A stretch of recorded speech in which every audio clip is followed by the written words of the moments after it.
Why? Why do they love your story so much? I don't know. I think you'd have to ask them. But if I had to sort of take the feedback of the audience that I've got, is I think number one, they liked the fact that it was real. They liked the fact that I didn't preach and didn't tell people what to do, and it was more about me just trying to do something. I think they liked the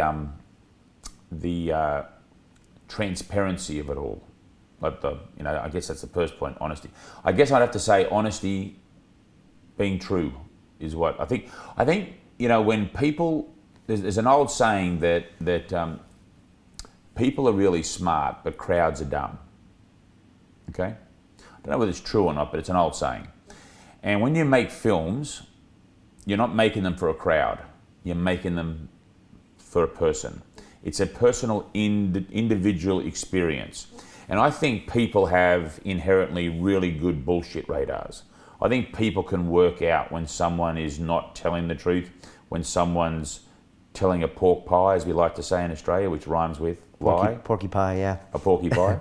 So I think we know this. There's a gut feel we all have. Some of us are more attuned to it than others, but I think people realise that the story that I laid down was real, transparent, true, and I think people appreciated that. And you have a way of doing it without preaching, and you weren't really selling anything when you made that movie. It was about you, and people do. I mean, that's the thing about these days. You see the reality pieces, and well, not reality shows. That's a bad example. But on YouTube, for example, people gravitate to real, transparent stories, and they can tell them from a mile away when there's some type of a pitch in there. And you didn't have that. And you were doing a documentary back when, I mean, nowadays it's easy to, but in 06, 07, it wasn't a simple thing to get done, was it? No, it wasn't. Now, there's not a lot of money in wellness, to be honest. There's not a lot of money. Interesting. I would have thought different. But there's not a lot of money when people are well. Oh, right, yeah, of course. Okay, when you're well, you don't need to spend a lot of money on trying to go from being broken to being fixed. You're well. So, people say to me now, what are you selling? I mean, I obviously, in order to keep making content, in order to invest and spend money and raise capital from investors to build out a business, you've got to have a plan that shows revenue is going to come in the door. So the way I think about it is that if the content that I can make can be easily accessible, some of it free, some of it, you pay a license to a company like Netflix, which can be $10 or $14 a month, whatever it is, and then you can watch as much as you want, and hopefully you watch mine. That's a way of getting a brand, a name, a message out there.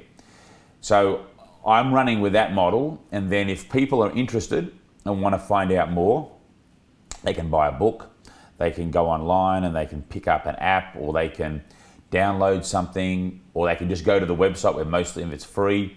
So I don't know whether this business model is going to work. I'm not sitting here saying, oh, no, mate, this is the best thing ever. This is the best business I've ever done. Far, far from it. But I think that I'd much rather be doing what I'm doing now in providing all of this information in a fun, interesting, exciting, entertaining, inspirational way, and being of service and making this much money or losing this much money at the moment, versus doing what I used to do, where I was serving no purpose to anyone else. I was basically just making money out of money and making a lot of it. I'm much happier doing what I'm doing now than I was then. And I would never have thought that'd be the case. So that doesn't mean, by the way, that I discount the fact that I can't do incredibly well and be successful in doing what I'm doing. Okay, I don't think of it like that, and I don't have any. I don't feel any guilt or anything attached to if I'm hugely successful over here in making movies and content about wellness, and I can get a huge deal and slate deal done with companies like Amazon or Netflix or iTunes. I've got no problem with that. I've got no problem with being successful. We live in a modern capitalistic world. What I don't want to do is sell something or create something that is not true, that try to make something out of somebody's by trading in their false hopes, giving false hope. I don't want any part of that. I don't want to be a part of that karma. So my message is a very simple message. It's about reconnecting with Mother Nature, okay? Loving your plants and loving yourself. You show me someone who's broken, I'll show you someone who's more than likely got those two relationships are in strife in their body, in their world.